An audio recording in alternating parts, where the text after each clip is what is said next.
les traités qui instaurent la nouvelle gouvernance européenne et le six-pack. C'est l'histoire de la vie et de la mort de la démocratie en Europe, parce que ce que nous vivons aujourd'hui, bien moins que d'être une crise, est avant tout un coup d'État antisocial, et je vais vous expliquer pourquoi. Alors, c'est un chemin qui s'est fait par étapes dans le cadre de la construction européenne. On peut dire qu'en fait, la construction européenne a connu deux temps. Un temps avant les années 70, un temps après les années 70.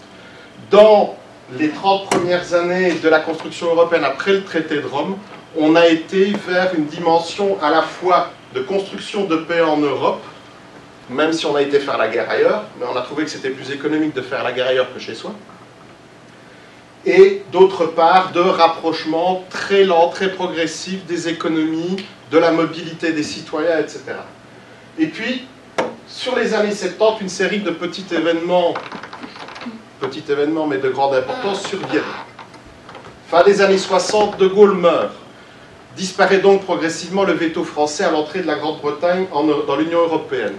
1976, la Grande-Bretagne entre dans l'Union européenne. 1979, Margaret Thatcher, alors leader de la droite britannique, devient Premier ministre en Angleterre.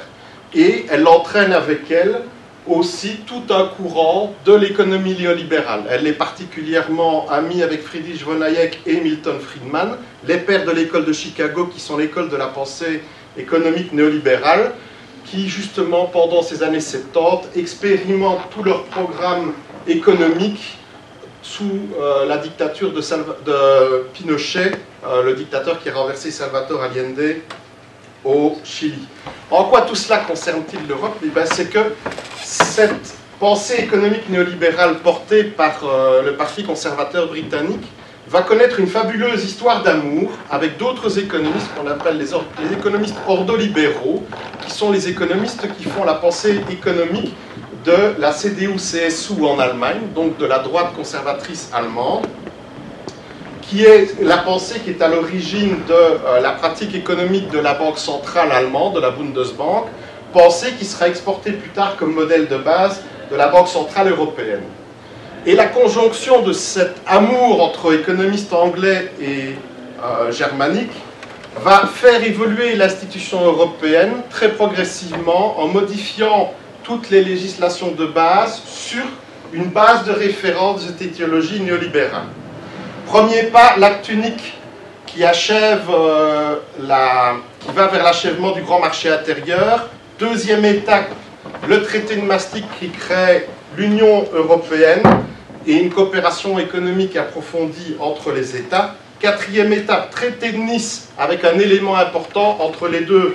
Il y a eu la chute du mur de Berlin et l'ouverture des pays de l'Est à l'Union européenne. On passe donc à une économie à 25 puis à 27, avec une extension de marché fabuleuse, mais aussi une dérégulation fabuleuse.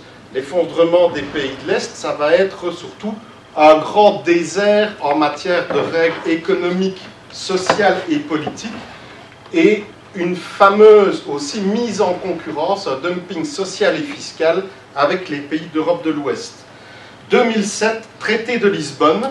Alors, on a vu le traité constitutionnel européen rejeté par référendum aux Pays-Bas et en France, ce qui a entraîné l'impossibilité de son application. Mais l'Union européenne a un sacré entêtement. Elle a pour habitude que lorsqu'un traité est rejeté quelque part, de chaque fois reposer la même question en espérant que la bonne réponse arrive. Là, elle a procédé un peu différemment, c'est-à-dire qu'elle a remanié le texte pour en garder tout le même contenu, mais le rendre beaucoup moins accessible aux citoyens et le faire passer en grande partie dans ce traité réformé. Nous sommes donc aux étapes qui ont conduit à la situation actuelle, en sachant que ces étapes connaissent un grand préalable. Il y a toute une série de lobbies qui tournent autour de l'Union européenne, et un de ces principaux lobbies, c'est l'European Roundtable of Industrialists. C'est en fait la FEB version européenne, qui très régulièrement soumet à la Commission européenne ses desiderata en matière de réforme sociale, économique, de législation, etc. Et on peut voir que, notamment, à la veille de ces grands traités, voici une série d'objectifs que sous-entendait le RT. C'est la révision des compétences au sein de l'Union en faveur de la Commission. Pourquoi? Parce que la Commission est un endroit qui est la plus favorable aux pressions des lobbyistes. Elle n'est en effet pas élue, mais désignée. Elle respecte tout un certain nombre d'équilibres. Et on a eu aussi toute une série de cas de commissaires qui avaient fait des allers-retours avec de grands secteurs industriels. Les tendances lourdes aussi sur lesquelles elle assiste systématiquement, c'est la baisse des salaires, l'affaiblissement des protections sociales, dont le contrat CDI. Elle est à l'initiative, par exemple, du livre vert de l'Union européenne sur la flexibilité du marché du travail, qui définit que le contrat de travail à durée indéterminée est en fait le principal facteur de chômage en Europe. Parce que le travailleur est prisonnier de son contrat de travail, il ne peut pas se libérer assez facilement, et donc c'est un des adversaires de l'ERT. Très clairement aussi, elle utilise tous les éléments de crise comme justificatif pour les mesures à prendre. On voit tous ce dont on parle dans le cadre de l'actualité. Et elle fait tout aussi pour que son action soit dans un cadre assez discret, mais aussi pour que tous des types de débats publics soient retardés le plus possible. Alors, sur quoi s'appuie cette idéologie de la gouvernance économique? Il y a une série de pactes et de traités qui ont été mis en œuvre, notamment le pacte de stabilité et de croissance en 1997. C'est l'ensemble des critères à atteindre par les pays de la zone euro. Donc, parmi les 27 États membres, il y a 17 États dans lesquels la monnaie est la monnaie euro. Et pour pouvoir entrer dans cette monnaie euro, il y a eu les pays fondateurs qui avaient comme objectif de devoir atteindre ces critères, et puis les pays qui sont entrés après, qui devaient avoir atteint les critères que pour pouvoir entrer. Et ces critères, notamment, sont le respect d'une coordination des politiques budgétaires nationales, éviter les déficits publics excessifs et des budgets proches de l'équilibre ou excédentaires. C'est déjà donc les grands thèmes qu'on retrouve aujourd'hui dans les exigences européennes. En 2010, le pacte de réforme structurelle va accroître les mesures de contrôle et de discipline économique et financière qui sont imposées à chacun des États membres. Donc c'est un durcissement des exigences de 1997. Et puis alors arrive en 2011 le pacte Euro+, qui va doter l'institution européenne à la fois d'outils de sanction. Donc avant, c'était des recommandations, des demandes, des objectifs à atteindre, mais à partir de 2011, il y a en plus des outils de sanction lorsqu'on n'atteint pas les objectifs. C'est ce qu'on appelle le six-pack. Et puis alors, il y a un calendrier aussi à mettre en œuvre chaque année pour atteindre les objectifs. C'est ce qu'on appelle le semestre européen. Je vais détailler ces deux points plus loin. Alors, dans le cadre de l'actualisation du pacte de stabilité et de croissance, il y a une série de normes de départ. Première norme, c'est les fameux 3% maximum de produit intérieur brut de déficit budgétaire. Ça veut donc dire que chaque année, lorsque le gouvernement a établi son budget ne peut pas excéder ses moyens de plus de 3%. Ça, c'était le point de départ.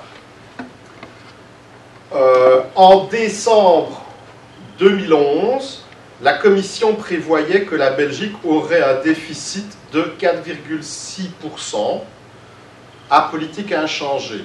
C'est à peu près le taux qu'elle a eu. Donc vous voyez bien qu'on était déjà à l'époque à 1,6% de déficit en plus que la norme à atteindre. Deuxième élément, la dette publique. Elle ne peut pas être de plus de 60% du PIB. En Belgique, nous avons ces dernières semaines dépassé les 100% du PIB. La Grèce est à 180. Alors, petit élément, au moment du début de la crise, avant tous les plans d'austérité, la Grèce était à 120. Deux plans d'austérité plus loin, elle est à 180. Si on considère que les plans d'austérité, c'est le médicament pour soigner le malade, je me demande ce qu'on a mis dans le médicament parce que le malade a l'air vachement plus empoisonné maintenant qu'il y a 2 ans. Et puis alors viennent s'ajouter les éléments du six-pack, donc les éléments qui renforcent le pacte de 97, qui sont le contrôle direct sur les dépenses publiques, un contrôle effectué sur la façon dont on va réduire la dette publique, et de nouvelles exigences applicables au budget, notamment dans tout ce qui est les dépenses sociales. C'est des exigences en matière de relèvement de l'âge de la pension, l'interdiction d'un certain nombre de choix fiscaux possibles dans le panel des actions de gouvernement, une politique de contrôle des salaires, songez au débat actuel sur l'index, et des politiques favorisant certains types d'investissements. Alors, donc priorité à la réduction des dépenses, condamnation d'éventuels projets de nouvelles recettes, sous-entendu par exemple, pas d'augmentation d'impôts sur les revenus du capital. Et donc même si un certain nombre de gouvernements ont un peu mis le sujet à l'ordre du jour au cours des derniers mois, ça c'est les instructions qui étaient données par l'Union européenne à l'horizon décembre 2011, janvier 2012, et grosso modo l'Union européenne a été largement entendue par la plupart des gouvernants quand on voit les types de choix budgétaires qui ont été faits. Alors cela prend aussi la forme de lois européennes sans débat public. L'austérité n'est donc plus un choix, puisqu'on passe par des dispositions européennes, sachant que dans le cadre européen, la législation européenne est considérée comme supérieure à la législation des États-nations, et donc qu'elle est dans l'ordre juridique plus élevé et prioritaire par rapport à l'ordre des lois, la hiérarchie des lois. Et le système est prévu pour s'inscrire dans la durée. Ça, je vais passer. Alors, au niveau du pacte de l'Euro Plus en mars 2011, l'objectif est d'avoir une plus grande cohérence et une plus grande coordination des politiques économiques, mais il y a une hiérarchie claire dans ces choix politiques. Les politiques sociales, la fixation des salaires, les mécanismes d'indexation, les négociations collectives et les niveaux de cotisation sociale ne peuvent pas faire obstacle aux objectifs de compétitivité, et on doit prendre un certain nombre de mesures pour veiller à ce que ça soit comme ça. On doit alors, à travers le six-pack, contrôler les risques de déséquilibre macroéconomique. Qu'est-ce que ça veut dire?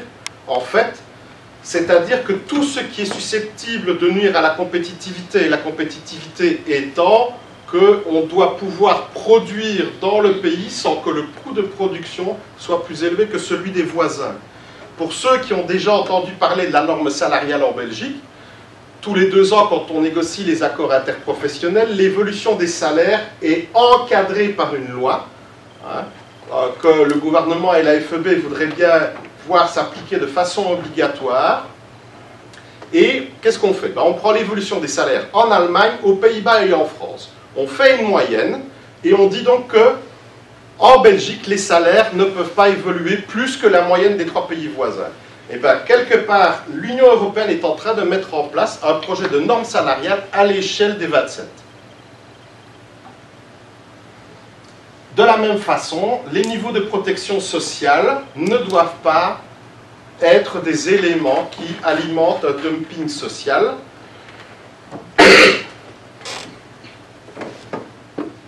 Alors, le six-pack, c'est entre les mains de la Commission le bâton. Mais on cherche encore qu'est-ce que la carotte. Et donc, notamment, si un État membre ne respecte pas les objectifs fixés, bon, premier exemple, si on dépasse les objectifs en matière de contrôle des budgets, s'il y a 0,2% du PIB, c'est... Non, pardon.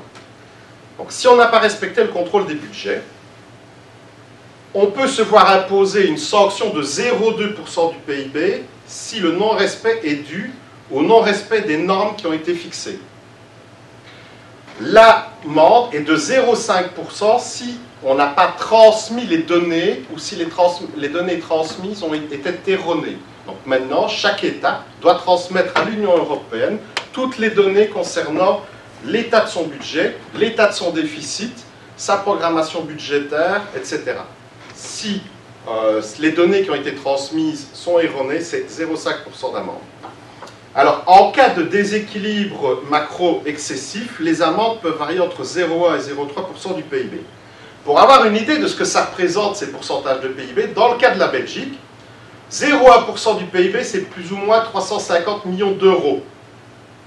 Et 350 millions d'euros, c'est le salaire annuel moyen de 15 000 travailleurs.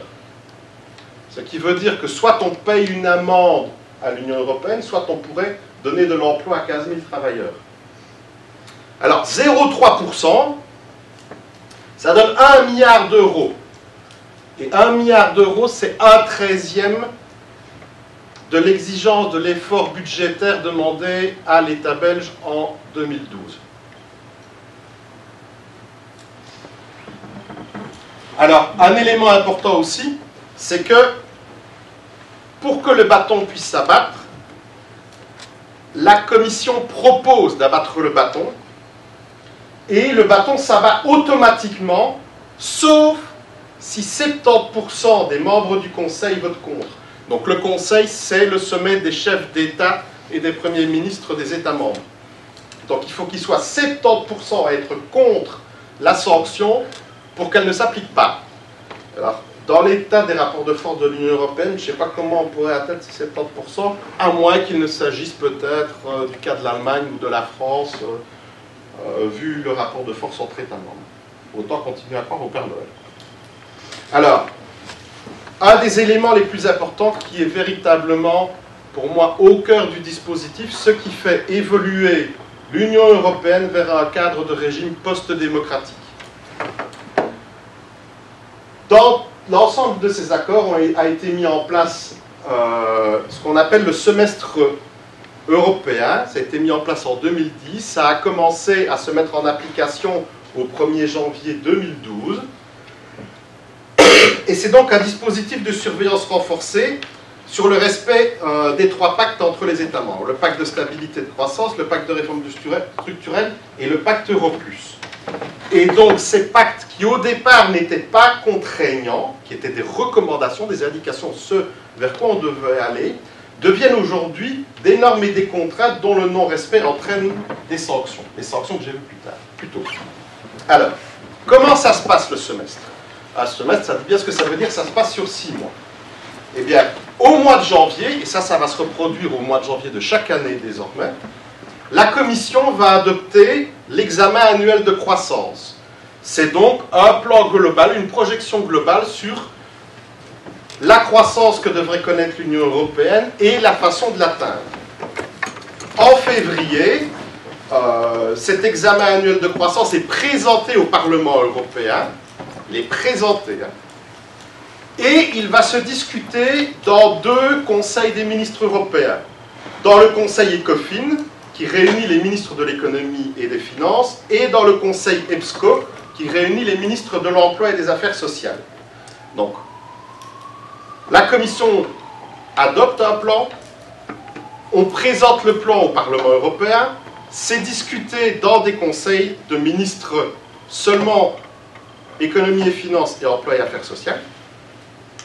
En mars, le Conseil européen, c'est donc ça le sommet des chefs d'État, chefs d'État et premiers ministres des États membres, va formuler sur base de l'examen des orientations stratégiques à suivre par les États membres. Chaque État membre va donc avoir sa feuille de route basée sur l'examen fixé par la Commission. En avril, sur la base des orientations stratégiques fixées par le Conseil, les États membres vont élaborer une stratégie budgétaire, ça c'est ce qui se réfère au programme de stabilité, et des réformes structurelles, c'est ce qui se réfère au pacte de réforme. En juin, sur base des projets des États membres, la Commission va préparer des recommandations pour chaque pays. Donc c'est la Commission qui va reprendre ce que les gouvernements proposent comme établissement budgétaire et va dire ça c'est bien, ça c'est pas bien, ça vous devez changer, ça vous devez faire autrement.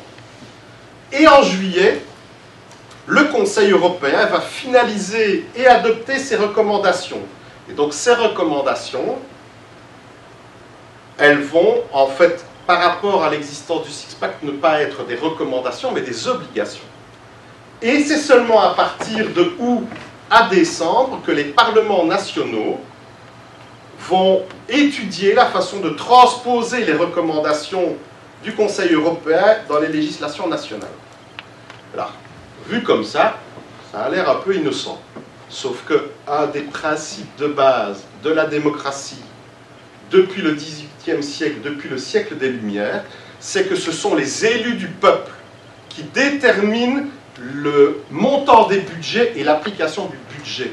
Ici, c'est à la dernière ligne qu'apparaissent les élus du peuple, comme ayant uniquement la possibilité de transcrire dans les dispositions nationales les décisions qui ont été hors de tout contrôle populaire pendant les 6 mois qui précèdent. Et donc c'est pour ça qu'à mon avis, on peut qualifier l'évolution de l'Union européenne de régime post-démocratique. Alors, dans le cadre de la Belgique, le Conseil européen avait publié en juin des recommandations pour 2012, c'était en juin 2011, et ces recommandations étaient une diminution progressive du déficit budgétaire à moins de 3%, l'augmentation de l'âge de la pension en liant éventuellement l'âge légal à l'espérance de vie. Ça ne s'est pas transcrit de cette façon-là en Belgique. En fait, on a relevé l'âge d'accès à la pré-pension. S'attaquer aux faiblesses structurelles du secteur financier, bah oui, on n'a pas arrêté de renflouer les banques depuis 2 ans. Réformer le système d'indexation des salaires, bah, qu'est-ce qui va sortir des négociations budgétaires du gouvernement? On sent bien qu'il y a 2 tendances, et notamment la volonté pour certains d'organiser des sauts d'index et d'autres de plutôt travailler sur la TVA ou d'autres systèmes. La limitation des impôts sur les bas salaires, bah, quelque part on entend un peu ça dans certaines logiques, mais sous d'autres formes. La diminution des allocations de chômage dans le temps, bah, ce n'est jamais que l'ultime remous des plans de chasse aux chômeurs qui est entré en vigueur ce 1er novembre et qui va conduire la grande partie des demandeurs d'emploi à voir leur allocation très largement diminuée, y compris les travailleurs à temps partiel. Et enfin, stimuler la concurrence dans certains domaines, entre autres l'énergie. Alors, stimuler la concurrence, souvent, c'est ouvrir les marchés à la libéralisation. On nous a vendu la libéralisation de l'énergie, de la téléphonie, des télécoms, etc. Comme ah, demain vous allez pouvoir choisir votre opérateur et la concurrence ça vous coûtera moins cher. On a tous constaté que nos factures avaient très largement diminué depuis. Alors, dernier point, le mécanisme européen de stabilité qu'on a évoqué sans doute dans votre actualité au cours des derniers mois. C'est un mécanisme en fait qui regroupe des fonds financiers qui existaient déjà sous 2 autres formes auparavant et qui ont pour but de pouvoir soutenir les États de la zone euro, voire d'autres États de l'Union hors zone euro, mais qui répondraient aux mêmes critères d'accès quant à leur capacité de rembourser leurs dettes nationales. Alors, pour pouvoir avoir accès à ce fonds de solidarité, alors peut-être qu'Henri développera plus cela, il faut savoir qu'auparavant, un État, comment est-ce qu'il se finançait? Il se finançait auprès de sa banque nationale. La banque nationale finançait les emprunts de l'État en générant de la monnaie, en faisant tourner les imprimeuses et en générant du papier-monnaie. Et elle prêtait à l'État à un taux préférentiel. Avec la mise en place de la monnaie unique, c'était déjà le cas pour certains États comme la France depuis le début des années 70, mais ça s'est généralisé à tous les États de la zone euro avec le passage à l'euro. Tous les États se sont vus interdits de générer de la monnaie et donc de pouvoir prêter à leur propre gouvernement. Ce qui s'est passé, c'est que on a obligé chacun des États à emprunter sur les marchés financiers. Et lorsqu'on emprunte sur les marchés financiers, c'est-à-dire à des prêteurs privés, le prêteur ne va prêter à l'État qu'à condition qu'il trouve un return sous forme d'intérêt suffisamment intéressant à son goût. Et donc, entre les très faibles taux d'intérêt qui existaient à l'époque des banques nationales quand elles prêtaient à leurs États ou les emprunts qui ont eu lieu sur les marchés financiers, les taux d'intérêt ont explosé. Un de mes collègues Olivier Bonfons a d'ailleurs fait une découverte intéressante en travaillant sur la dette belge, c'est qu'on n'arrête pas de nous dire « l'État vit au-dessus de ses moyens ». C'est parce qu'on dépense trop qu'on a agrandi la dette. Et donc, on doit absolument dépenser moins. C'est de notre faute si on est endetté. Or, mon collègue Olivier Bonfons, justement, a fait la démonstration que les dépenses publiques, en fait, c'est une belle horizontale. Alors, elle connaît un peu des petites vagues, l'horizontale, hein, mais c'est quand même une horizontale. Par contre, l'explosion de la dette de l'État belge, elle est tout à fait liée à cette privatisation de l'emprunt et à l'explosion des taux d'intérêt. Et donc notre endettement, l'explosion de notre endettement n'est pas du tout parce que l'État belge aurait dépensé trop, mais bien parce que les prêteurs ont exigé des taux d'intérêt toujours plus élevés, et c'est ça qui a fait croître notre endettement. Et donc, l'accès à ce mécanisme pour soutenir les États qui seraient en difficulté pour rembourser leurs dettes est subordonné à deux éléments: un programme d'ajustement macroéconomique, c'est-à-dire une austérité obligatoire dans l'établissement des budgets, et la ratification du traité sur la stabilité, la coordination et la gouvernance, le fameux TSCG, qui contient la règle d'or. Alors, ce traité de stabilité, de coordination et de gouvernance, qui devrait être mis en application à partir de 2013, lorsqu'au moins 12 États l'auront ratifié. Alors, vous vous rappelez tout à l'heure que dans les critères que j'ai indiqués, un des critères était que le déficit budgétaire maximum toléré était de 3%. Le TSCG prévoit la tolérance à 0,5%. Donc, décembre 2011, la Belgique est à 4,6% de déficit budgétaire. Elle devait réduire ses dépenses de 1,6% au moins. Maintenant, c'est de 4,1% qu'elle va devoir réduire son déficit budgétaire et donc ses dépenses publiques si elle veut en 2013 pouvoir atteindre les nouveaux objectifs et entrer dans le cadre du respect de ce nouveau traité. S'il y a dépassement, il doit y avoir un mécanisme correctif automatique. Donc automatiquement, on doit pouvoir couper dans les budgets pour atteindre quand même l'objectif s'il y avait des dépassements. Si le dépassement de 3% est de 3%, il y a des sanctions qui sont quasi automatiques. Et le montant de ces sanctions quasi automatiques, si la Belgique ne parvient pas à avoir un déficit budgétaire maximum de 0,5% à partir de 2013, c'est plus ou moins 5 milliards d'économies à faire en 2013, plus ou moins 13 milliards d'économies en 2014 et plus ou moins 24 milliards d'économies pour 2015. Ce sont donc des montants cumulés. Ça veut donc dire que chaque année, on doit pouvoir atteindre l'objectif global pour l'horizon 2015.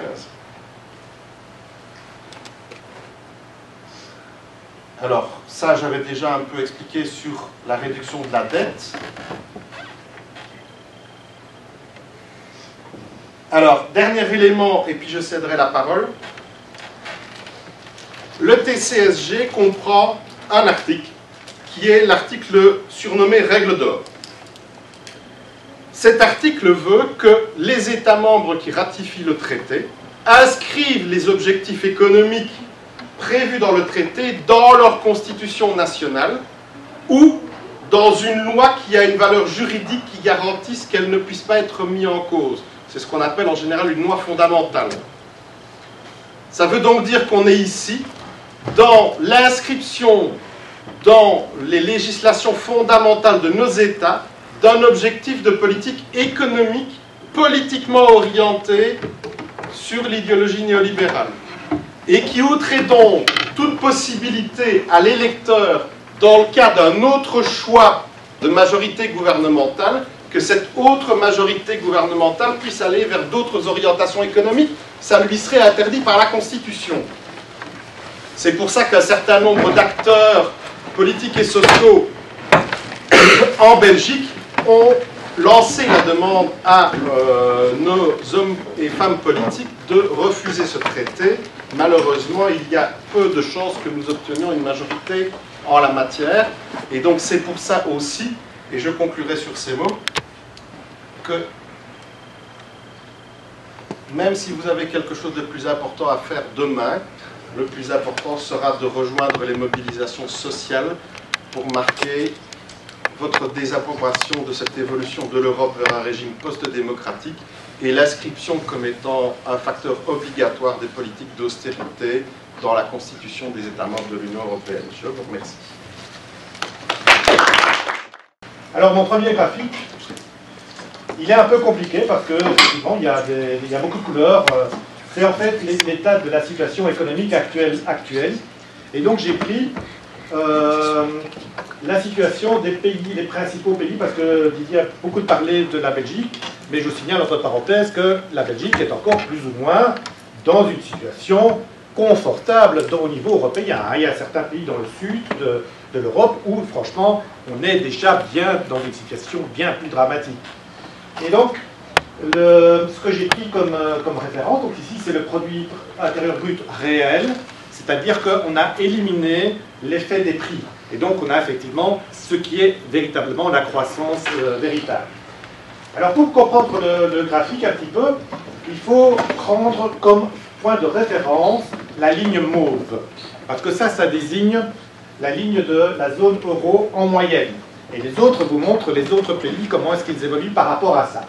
La première chose qu'on peut voir, donc effectivement, première période, il y a une relative croissance, qui est un peu moins forte pour l'Italie, puisque vous voyez que là, il part d'un niveau beaucoup plus bas, mais donc il y a une croissance. Et puis, à partir du dernier trimestre, là j'ai choisi de prendre le dernier trimestre, parce qu'à ce moment-là, effectivement, l'économie irlandaise va plonger, mais les autres, ça va être un tout petit peu plus tard.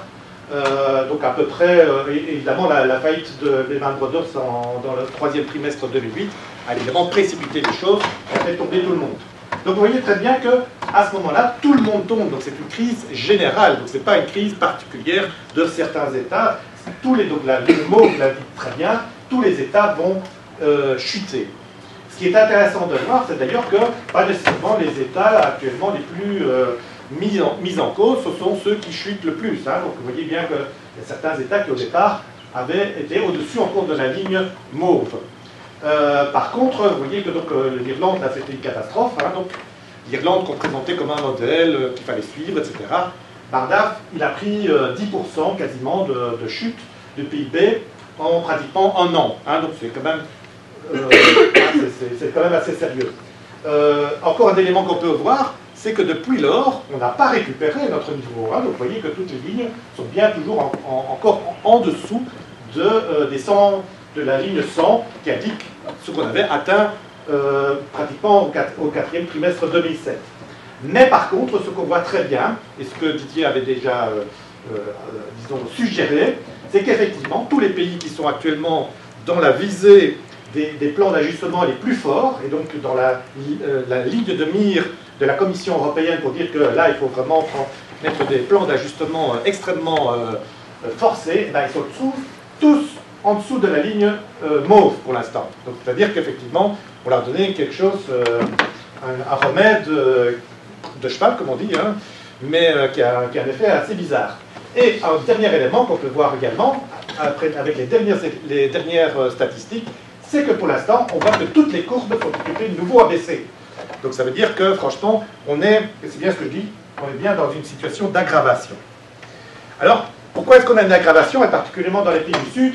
J'ai pris un exemple particulier, c'est celui de l'Espagne, parce qu'évidemment la Commission européenne aime bien de parler beaucoup de la Grèce, parce que ça l'arrange beaucoup. Alors effectivement, en Grèce, il y a de la corruption, les comptes ne sont pas tout à fait exacts, on trafique un petit peu avec la dette publique. Donc c'est bien que ça se passe partout, donc il y a tous les États qui trafiquent avec la dette publique, il ne faut pas croire qu'il n'y a que les Grecs qui font ça, mais là on trafique un peu plus, et donc on se retrouvait dans des conditions qui normalement ne devraient pas permettre l'adhésion à la zone euro de fait, tandis que les autres viennent. Mais par contre l'Espagne, lui, c'était le modèle. Je vais vous montrer d'ailleurs qu'en fait il respectait vraiment toutes les normes européennes, mais presque mieux que ce que la Commission aurait pu souhaiter. Et donc, premier problème, ce qui va se passer, c'est qu'effectivement, il va y avoir une certaine industrialisation dans les pays du Sud. En particulier, donc je prends l'exemple de l'industrie automobile. Donc je suis normalement aussi un spécialiste de ce secteur-là, mais ce n'est pas pour ça que je l'utilise en particulier, c'est parce que normalement c'est une industrie qui a des effets positifs. Hein. Je ne dis pas que la voiture a un effet positif, hein, mais l'industrie automobile a un effet positif sur l'industrialisation d'un pays, parce que effectivement, assembler une voiture, c'est assembler plus de 10 000 pièces ensemble, donc il faut effectivement toute une série d'entreprises qui produisent ces 10 000 pièces. Donc ça veut dire que quand on développe l'industrie automobile, automatiquement on va développer tout un secteur qui se trouve en amont pour produire, donc il faut de l'acier, etc. Et donc ce qu'on voit au niveau de l'Europe du Sud, c'est que dans les années 90, on a eu encore un développement de cette industrie automobile. Donc les trois pays concernés, parce que la Grèce, effectivement, il n'y a jamais eu d'industrie automobile, c'était le Portugal, l'Espagne et l'Italie. Donc par exemple, on a mis dans les années 90 de nouvelles usines automobiles en Portugal, on a accru les capacités de production en Espagne, en Italie un petit peu moins. Et on a un tout petit peu commencé, à ce moment-là c'est d'ailleurs dans les pays de l'Est, on a commencé à racheter les anciennes usines qui se trouvaient dans ces zones-là. Qu'est-ce qu'on va faire à partir de 2000 ? Eh bien, on va faire l'inverse, c'est-à-dire qu'on va faire décroître et on va fermer d'ailleurs beaucoup d'usines automobiles au Portugal. Il n'y en a pratiquement plus, je crois qu'il y en a encore une. Toutes les autres ont été fermées. Par contre, on va développer très fortement la production dans les pays de l'Est. C'est-à-dire qu'en fait, on va déplacer, on va faire un phénomène de délocalisation. Donc on crée beaucoup ici en Belgique, souvent la délocalisation, mais là-bas, ça a des effets dramatiques. Hein. Donc ça veut dire que ici, quand on parle de désindustrialisation, il y a encore une activité économique. Donc là-bas, c'est pratiquement une désindustrialisation, c'est presque une désertification économique. Et dans beaucoup de ces régions-là, il n'y a pratiquement plus rien. Et donc vous voyez très bien que l'Europe de l'Est a évidemment rattrapé, alors qu'ils se trouvaient à une très grande distance au départ, ils ont rattrapé pratiquement la production qui se trouve dans l'Europe du Sud. Alors, évidemment, à partir de ce moment-là, lorsque le niveau de production et industriel est mis à mal, il faut, pour continuer à avoir de la croissance, il faut trouver un palliatif. Et donc le palliatif que la plupart des pays du Sud ont trouvé, c'est de développer le secteur de la construction, de l'immobilier, et en parallèle, le secteur du tourisme. Et vous voyez ici, d'ailleurs, j'ai mis la comparaison de la part des travailleurs dans le secteur de la construction en comparant celui de l'Allemagne et celui de l'Espagne. Vous voyez bien qu'à partir de 96, vous voyez qu'en Allemagne, ça descend parce qu'effectivement, ils développent bien plus d'autres industries que la construction. Inversement, l'Espagne, vous voyez que ça monte en flèche. Et donc, vous voyez qu'on développe effectivement le secteur de la construction. Le problème, c'est que, évidemment, lorsque vous développez l'industrie automobile, c'est vrai que parfois vous devez acheter des composants à l'étranger, mais ce que vous pouvez faire, c'est vendre vos automobiles à l'étranger. La construction, vous ne pouvez pas vendre vos maisons à l'étranger. Vous êtes obligé de les faire sur place. Donc, de toute façon, lorsque vous développez la construction, vous êtes obligé au minimum d'importer un certain nombre de pièces pour pouvoir construire. Et donc, alors évidemment, ça va avoir comme effet que l'industrialisation va être déséquilibrée. Et donc, première chose qui va déséquilibrer les choses, parce qu'on parle beaucoup de dette publique, et donc dans les médias, on parle, enfin, pas dans les médias, mais en tous les cas, impulsé par la Commission européenne qui met le focus sur la dette publique. Regardez un petit peu ici, et c'est la même chose pratiquement pour les autres États. Si vous prenez le cas de l'Irlande, du Portugal, un peu moins de la Grèce, un peu moins de l'Italie, mais la dette publique, elle est faible au départ, elle est extrêmement faible. Et ce qui va déboussoler ces pays-là, ce n'est pas le problème de la dette publique, c'est le problème de la dette privée. Regardez à quelle vitesse ça monte. Donc les ménages, effectivement, ils n'ont pas les revenus, hein, donc il faut savoir plus ou moins, grosso modo, que tous ces gens-là se trouvent dans une situation par rapport à la Belgique où ils gagnent à peu près la moitié, parfois un petit peu plus, de ce qu'on gagne ici en Belgique, alors qu'en général les prix sont relativement similaires. Donc c'est-à-dire qu'ils ont des revenus concrets beaucoup moindres. Donc pour pouvoir compenser ça, pour pouvoir quand même consommer, ils sont obligés, ou en tous les cas on les a incités à s'endetter de plus en plus. Et donc vous voyez l'explosion de l'endettement des ménages pour acheter des maisons, donc ce qui fait évidemment fonctionner le secteur immobilier, ce qui fait fonctionner le secteur de la construction, et ce qui est encore plus particulier, et que je n'ai pas trouvé vraiment d'explication, c'est le montant de l'augmentation des firmes. Et donc, si vous pouvez regarder le niveau du pourcentage de la dette privée des ménages, c'est quelque chose, donc si vous allez aux États-Unis, vous avez une dette encore des ménages plus importante. Hein. Aux États-Unis, c'est 100% du PIB, c'était 100% du PIB juste avant la crise. Mais par contre, l'endettement des entreprises américaines est moindre. Tandis qu'ici, on est avec un niveau d'endettement des firmes privées extrêmement élevé. Donc je ne pense pas qu'il y ait beaucoup de pays qui ont un niveau d'endettement aussi élevé. Et donc, vous voyez bien que ce qui alimente la croissance espagnole, et d'ailleurs dans la plupart des pays du Sud c'est la même chose, c'est l'endettement. Et donc c'est ça que je vous ai montré à partir de l'exemple automobile, c'est la balance commerciale, c'est-à-dire que en fait les pays du Sud, et en particulier l'Espagne ici, vont avoir besoin d'importer de plus en plus de l'étranger. Et donc ça va atteindre quasiment 10% du PIB. Donc balance courante et balance commerciale. Donc la balance commerciale, c'est... je vois qu'il y a une faute de France, c'est avec un balance commerciale. Mais la balance commerciale, donc, ce sont les marchandises, tandis que la balance courante prend également en compte les services et les revenus, principalement ce sont les revenus d'investissement. Alors la différence, évidemment, en partie, c'est le tourisme, hein, qui vient faire que, effectivement, il y a des revenus du tourisme en Espagne qui permettent, effectivement, d'avoir une balance courante un petit peu moins importante. Il y a aussi probablement des revenus financiers, puisque l'Espagne a aussi quelques banques assez puissantes. Mais bon, vous voyez que même, malgré tout, ici, on est tous les biens pour les 2 à 10% du PIB. Alors, évidemment, avec l'euro, un avantage, il ne faut pas solder. Donc, c'est-à-dire, puisque c'est l'euro qui, en fait, encaisse normalement les problèmes de balance des paiements, eh bien, il ne faut pas solder la balance commerciale espagnole à partir du moment où on est rentré dans la zone euro. Donc c'est la balance de l'ensemble de la zone euro qui va solder les comptes. Mais, par contre, ce qui va être embêtant, c'est que pour pouvoir justement produire en Espagne, si on importe 10% plus, ça veut dire qu'on manque 10%, on consomme 10% de plus que ce qu'on produit. Et donc, comme ce sont les revenus qui sont issus de la production, ça veut dire qu'il y a 10% de revenus en moins, grosso modo, hein, qui sont consommés, hein, donc qui sont dépensés, qui ne sont pas là. Et donc, c'est ça qui va avoir comme effet sur la dette publique. Parce que si on n'a pas ces 10% là, on n'a pas les revenus pour, et donc on n'aura pas les recettes fiscales pour non plus. Et donc, vous voyez ici, donc j'ai mis normalement les normes officielles du déficit budgétaire et de la dette publique.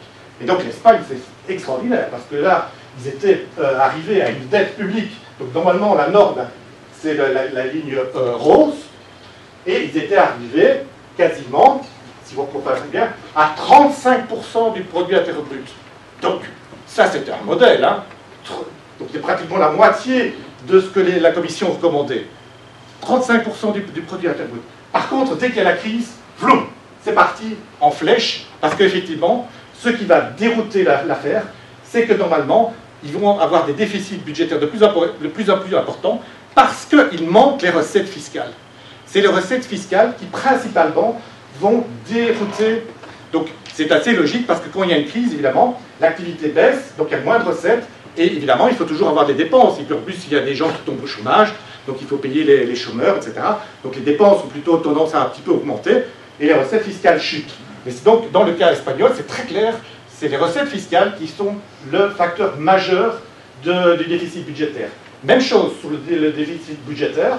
Regardez, évidemment, ils sont partis avec un déficit budgétaire qui était quand même un petit peu important au départ, comme dans la plupart des pays d'ailleurs, dans les années 90. Et puis ils vont dépasser le niveau, donc le niveau à atteindre les 3% s'il est là, mais vous regardez bien, à un moment donné, il est en excédent. Et juste avant la crise, il est en excédent. De nouveau, c'est un modèle pour l'Europe. La Commission européenne chante les vertus du modèle espagnol, parce que, effectivement, c'est fantastique. Et Bardaf, regardez la chute, et donc maintenant, ils sont avec des plans d'ajustement invraisemblables. Et alors l'effet, évidemment, c'est que le taux de chômage, évidemment, va exploser. Donc, de nouveau, il faut regarder un petit peu d'abord la ligne qui est bleue. Hein. Donc, je ne sais pas si vous la voyez un petit peu mauve, mais moi je suis dessus, mais normalement elle est bleue, qui est la moyenne pour les 27 pays de l'Union européenne. Regardez la ligne rouge. Et donc, c'était extraordinaire, parce que pendant toutes les années 90 et les années 2000, l'Espagne va de nouveau être citée en modèle, parce qu'il n'y a aucun pays qui va créer plus d'emplois, à la fois en termes absolus et en termes relatifs, au niveau européen. C'est vraiment le pays qui va créer le plus d'emplois, donc dans la construction, dans le tourisme, mais en général, ce sont des contrats à caractère temporaire. Dès que la crise est là, tous les gens sont foutus à la porte, donc les entreprises de construction font faillite, les secteurs immobiliers tombent en ruine, le tourisme pareil, et l'Espagne qui avait à un moment donné des taux de chômage qui étaient importants, qui étaient de l'ordre de 20% au début des années 90, ils étaient parvenus à regagner et à être en dessous de 8%. Aujourd'hui, ils ont atteint des records de 25%. Plus d'un jeune sur deux est actuellement au chômage en Espagne. Alors, qu'est-ce que ça a comme conséquence? Parce que le problème, c'est que ce n'est plus maintenant seulement un problème des pays du Sud. Ça devient notre problème aussi. Parce que regardez un petit peu la courbe des ventes de voitures. Alors les ventes de voitures en Europe, ça n'augmente plus de manière exponentielle, hein, parce qu'effectivement, à peu près la moitié des ménages ont leur voiture. Et donc, normalement, on considère que c'est grosso modo le taux maximum auquel on peut arriver.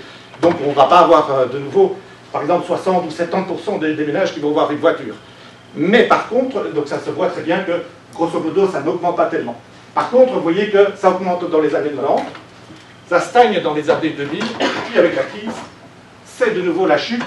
Ça veut dire qu'en fait, eh bien, il y a un effet des politiques d'austérité sur un certain nombre de secteurs, dont le secteur automobile, comme je vous ai dit, qui a des effets d'entraînement.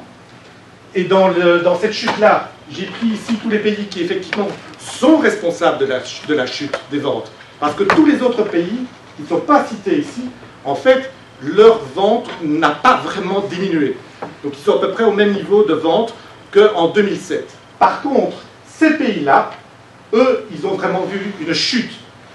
Alors évidemment, la Grèce, c'est assez normal, mais regardez l'Espagne. La moitié des ventes, donc on vend en 2011, la moitié des ventes de 2007. Donc je pense que c'était, je ne sais pas, en 2002, 2,6 millions, quelque chose comme ça, en 2007, c'est devenu 1,3 million en 2011. Hein, parce qu'évidemment, la Grèce, c'est plus fort, mais le marché grec est beaucoup plus petit. Hein. Mais donc, ça veut dire 1,3 million de pertes de vente de voitures. Donc, ça veut dire que la production automobile européenne va perdre 1,3 million de voitures à construire. Et donc, si vous voyez, par exemple, le cas, il y a eu la manifestation récemment, dimanche, pour Ford, eh bien, Ford, par exemple, est victime de cela. Donc, les marchés dans lesquels il a le plus de pertes de ventes, c'est d'une part l'Allemagne, mais là, il perd des parts de marché, mais c'est l'Espagne, l'Italie et la Grande-Bretagne. Et donc, vous voyez exactement pourquoi. Parce qu'effectivement, il y a une répercussion de leur production, des pertes de vente, et donc un effet sur la production. Et donc, pour l'instant, on est occupé à voir l'effet qui se déclenche. On a des pertes là-bas, et ça va se déclencher sur des effets ici, puisqu'on va abaisser la production industrielle ici. Alors, je vais un petit peu accélérer pour rester plus ou moins dans les temps. Et donc, vous voyez, c'est à peu près la même chose pour la sidérurgie. Donc, la sidérurgie, et là, effectivement, ce sont pas seulement des pays du Sud qui sont occupés à perdre de la production, c'est également des pays du centre, du centre-ouest dans lequel on est. Alors ici, j'ai pris un petit peu récemment, uniquement les pertes d'emplois récentes de toutes les entreprises qui, effectivement, sont occupées à licencier, etc. Donc, je vais pas... C'est plutôt de l'information. Vous voyez qu'il y en a beaucoup, et c'est dans beaucoup de secteurs. Et donc ça a un effet extrêmement important. Alors qu'est-ce qui se passe? Puisqu'il y a la crise, qu'est-ce que ça a eu comme effet? Donc il y a une baisse dans la demande et une baisse évidemment dans les activités, dans la production.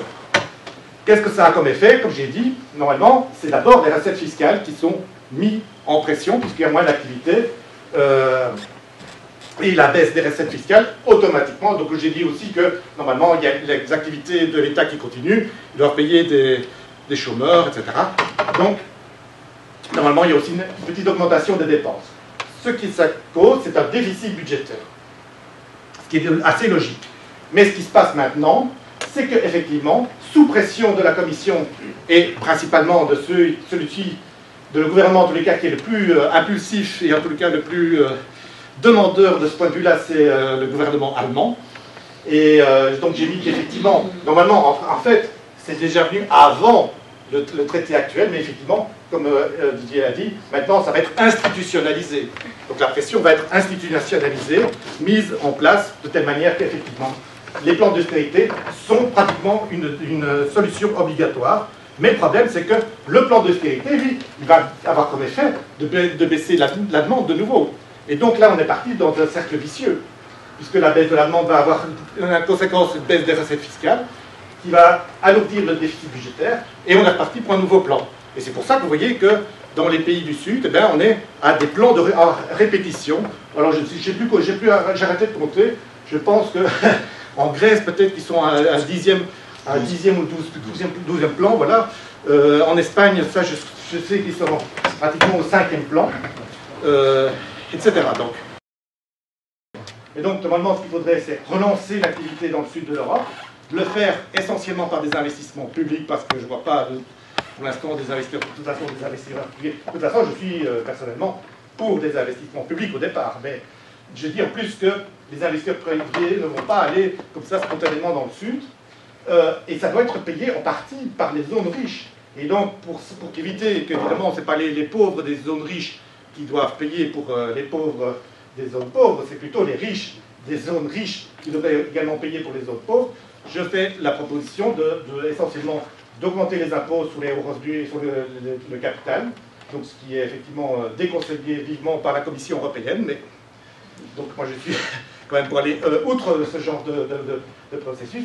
Et donc, il y a un truc qui est assez intéressant, vous pouvez éventuellement souvent consulter. Moi, c'est quelque chose, c'est une de mes lectures, je dirais pas favorite, parce que c'est pas, faut pas exagérer, mais c'est une de mes lectures traditionnelles. C'est ce qu'on appelle le World Wealth Report. C'est publié fin juin, et c'est en fait deux institutions, maintenant, ce sont plutôt des services, et des services financiers, c'est Capgemini, et maintenant c'est RBC, la banque canadienne, je pense. D'avant, c'était Merrill Lynch, mais comme Merrill Lynch a été repris par Bank of America, quelqu'un d'autre qui le fait. Et donc, ils estiment le nombre de gens dans le monde qui ont une fortune financière, donc uniquement financière, pas, par exemple, les terrains, propriétés, etc., les tableaux, les châteaux, etc., rien que les finances, donc rien que les titres, de plus d'1 million de dollars. Et donc, en Europe, donc au niveau mondial, c'est à peu près 11 millions de personnes qui ont ça. En Europe, c'est 3,2 millions de familles. Et ils ont un patrimoine global ensemble. Donc c'est pas grand-chose, hein, 3 millions de personnes sur les 500 millions d'habitants en Europe. Et ils ont ensemble un patrimoine uniquement financier de 7 800 milliards d'euros. Donc là, effectivement, je trouve qu'il y a là une source manifeste sur laquelle on peut dire, oui, effectivement, si on les ponctionnait, si on leur prenait par exemple 2%, en disant, voilà, au-dessus d'un certain seuil, enfin, au-dessous d'un certain seuil, on ne fonctionne pas, puisque, effectivement, il peut y avoir des gens qui ont un peu plus d'argent. Dans le cas financier, c'est moins le cas, mais dans le problème immobilier, c'est parfois le cas, parce qu'il y a des gens qui héritent de leur famille, une propriété, etc. La propriété se valorise.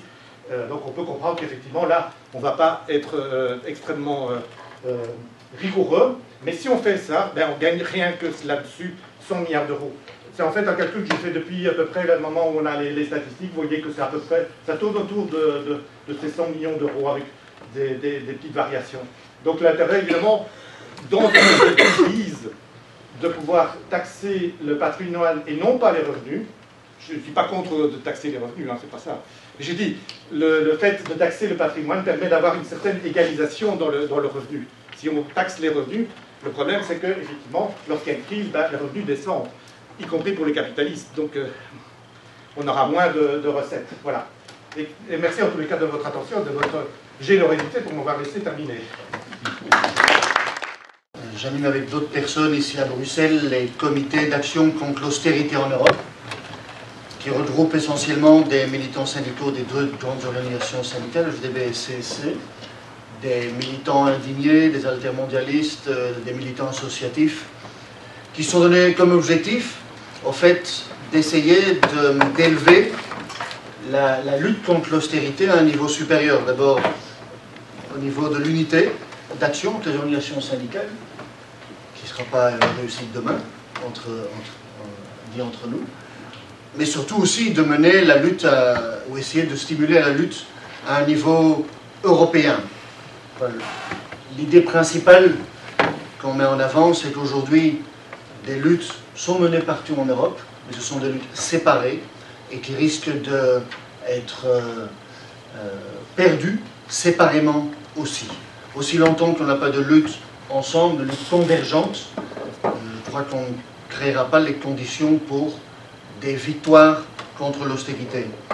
Alors, rapidement sur le pourquoi, et surtout d'abord le comment de la journée d'action demain, mercredi 14 novembre en Europe. Quelle était la genèse de cette journée d'action demain? Certains pourraient être surpris que la Confédération européenne des syndicats appelle à une journée d'action demain. Certains ont aussi compris, par les médias, parmi les militants syndicaux aussi, que la CES appellerait à une grève générale en Europe demain. Ce n'est pas le cas. La CES n'appelle pas à une grève générale demain. Elle ne se donne pas comme vocation, malheureusement, à aller à la confrontation avec l'Union européenne ou la Commission européenne. On aura l'occasion tout à l'heure un peu de faire pourquoi pas le procès aussi de la Confédération européenne des syndicats et pourquoi elle n'est pas à la hauteur des tâches et des exigences aujourd'hui de la lutte contre l'austérité en Europe. Mais je crois que la genèse la plus immédiate du 14 novembre, c'est l'appel du syndicat portugais, la CGTP, syndicat d'obédience ou d'inspiration communiste, qui, suite à un nouveau plan d'austérité, je ne sais pas non plus à quel numéro on met au Portugal, mais qui, début décembre, à mi-décembre, même mi-septembre, a provoqué une véritable colère au Portugal. Il y a eu des grandes manifestations le 15 septembre au Portugal, probablement la manifestation la plus grande depuis la révolution des œillets, depuis 1974, et qui depuis, en fait, a secoué le monde ouvrier, le monde populaire au Portugal, a provoqué une terrible indignation et un mouvement d'essor contre le gouvernement de droite et ses mesures d'austérité. Je ne sais pas si vous avez vu, mais il y a quelques jours, je crois le 7 novembre, les policiers portugais ont manifesté dans les rues, je crois, de la capitale, protestant contre les mesures d'austérité. Et le 11 novembre, le jour où nous on a manifesté à Ford, le jour de l'armistice, ce sont les officiers de l'armée portugaise, rejoints par les sergents de l'armée portugaise, qui sont descendus dans la rue pour s'opposer à l'austérité qui les touche tout d'abord, mais aussi pour avertir le gouvernement de droite au Portugal, pour leur dire clairement, n'essayez pas d'utiliser l'armée pour intervenir contre les mouvements sociaux au Portugal. Et là, on voit comment l'armée portugaise est encore fortement sous l'influence de la révolution des œillets.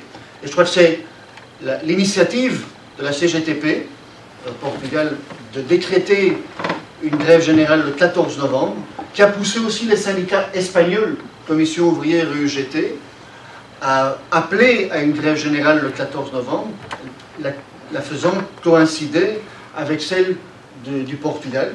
Il faut voir qu'en Espagne, les dirigeants syndicaux, aussi bien de Commission ouvrière et UGT, ne sont pas arrivés à cette conclusion de façon très enthousiaste.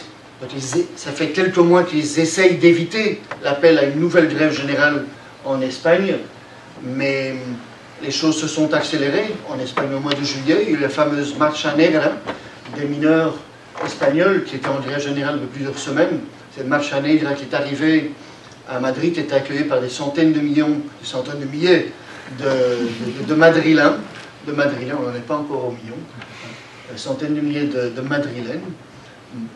Après ça, il y a eu des grèves semi-spontanées parmi les fonctionnaires. On a même vu des policiers s'opposer à d'autres policiers dans les manifestations à Madrid. Après ça, Commission ouvrière et UGT ont fait un appel à une marche sur Madrid la mi-septembre, mais qui n'était pas... Tu vois, c'était une réussite, mais n'était pas quelque chose comme une véritable avancée. C'était une tentative des dirigeants de Commission ouvrière et UGT de pousser devant elle la convocation d'une grève générale, et en fin de compte, ils n'ont pas pu l'éviter. Je crois aussi parce que les indignés, à un moment donné, ont rempli le vide, abandonné ou laissé par les organisations syndicales, ont appelé à un encerclement du Parlement d'Espagne, qui était brutalement réprimé par la police, mais qui pouvait bénéficier d'un énorme appui populaire. Le sondage que j'ai vu à l'époque, c'est que 75% de la population soutenait les objectifs et les méthodes radicales de l'encerclement du Parlement espagnol. Un tel sondage n'aurait jamais eu le même résultat 1 an ou 2 ans auparavant en Espagne, et je crois que les grèves générales qu'on voit dans le sud de l'Europe accompagnent et renforcent une radicalisation dans le sud de l'Europe, et je crois que s'il n'y aura pas en tant que tel une grève générale européenne le 14 novembre, il y aura bel et bien une grève générale ibérique demain en Europe. Je crois que suite à ça, cet appel à une grève générale ibérique, la Confédération européenne des syndicats a été un peu forcée par les propositions des syndicats des deux pays de décréter une journée d'action, qui est celle de demain. Demain, on va assister à une variété d'actions en Europe, parfois aussi d'inaction. Il y a des pays où rien ne se fait. Il y a des pays où les syndicats se limitent. Malte était d'abord désigné comme le 4e pays qui serait en grève générale demain, mais Malte fait une demi-journée de séminaire. Ils organisent une demi-journée de séminaire sur l'austérité. La Chypre, je crois, les syndicats vont envoyer un communiqué de presse et parler avec le président de la République de la Chypre du Nord. D'autres, comme les Belges, comme une partie des Belges, en tout cas demain, vont arrêter le travail. En France, les 5 grandes fédérations syndicales appellent à des manifestations partout dans le pays. Je crois que ce mouvement sera très inégal demain. Il reflète en partie aussi l'inégalité de l'impact de la crise en Europe. Mais on ne peut pas expliquer pourquoi les syndicats britanniques et Grande-Bretagne, qui subit aussi très durement la crise, n'appellent pas à des actions d'ampleur. On ne peut pas expliquer pourquoi d'autres pays, où la situation économique différente, ne peut pas expliquer seulement la variété de réactions allant de la grève générale au communiqué de presse, protestant contre l'austérité. Pays quand même très important, l'Italie, dont la CGIL, la plus grande confédération syndicale, appelle à une grève de 4 heures demain.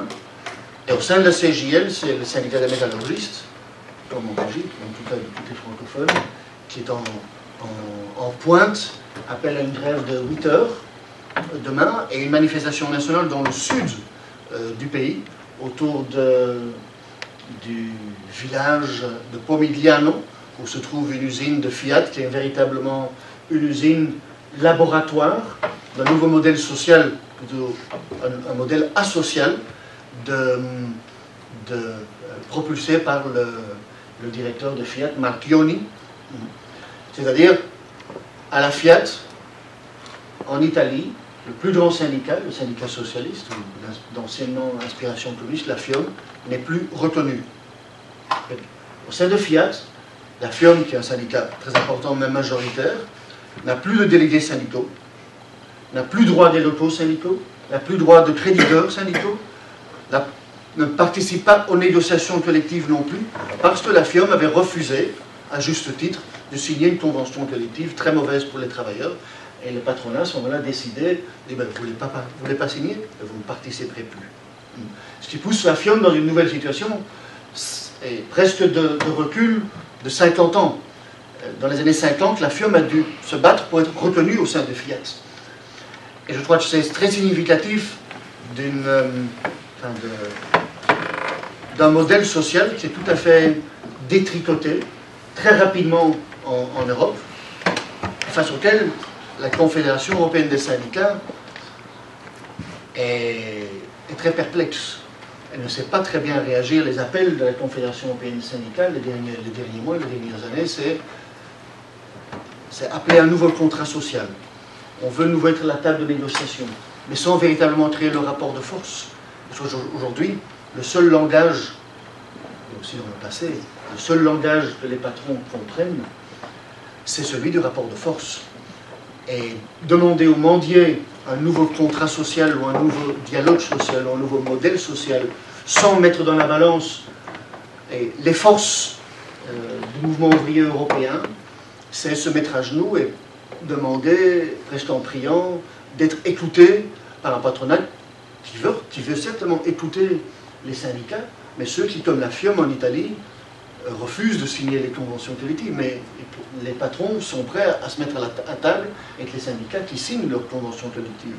Alors, pour conclure, je crois que, certes en Europe, on assiste à quand même un moment très important. Donc, rarement dans l'histoire sociale de l'Europe, on a vu une grève générale ibérique ou une journée d'action de cette ampleur-là, même si elle ne correspond pas à ce qu'on voudrait qu'elle soit. Donc ce ne sera pas une grève générale européenne, mais je crois que la journée de demain a enthousiasmé plein de gens et a popularisé aussi l'idée de l'internationalisation des luttes, de l'européanisation des luttes, l'idée d'une grève générale européenne, de ne plus se battre seul et être battu seul, mais de lutter ensemble pour gagner ensemble. Parce que même si les vitesses à laquelle la crise frappe les pays est différente, le processus est le même. Et que la Grèce, il y a 2 ans ou il y a 3 ans, était le seul homme malade de l'Europe. Aujourd'hui, le nouvel homme malade, c'est l'Espagne, le Portugal, l'Italie. Bientôt, je crois, l'hôpital sera plein.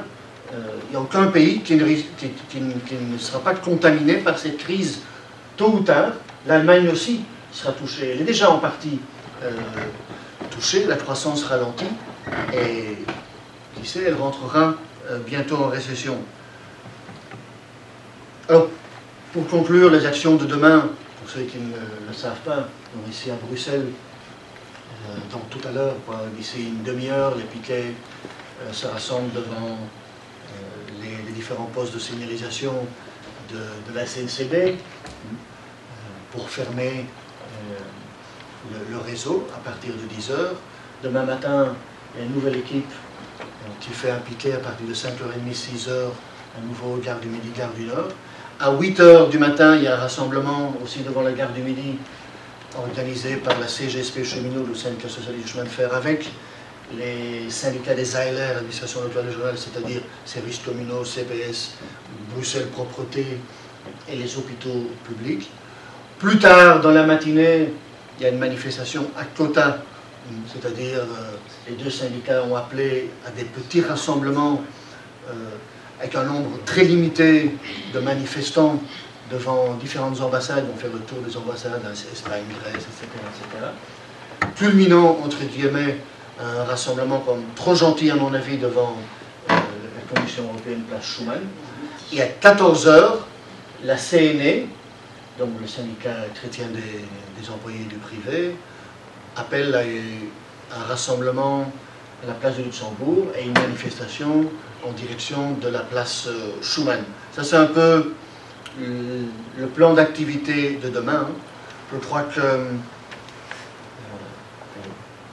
plupart de nous sont étudiants, de nous, étudiants éternels, sommes étudiants ici.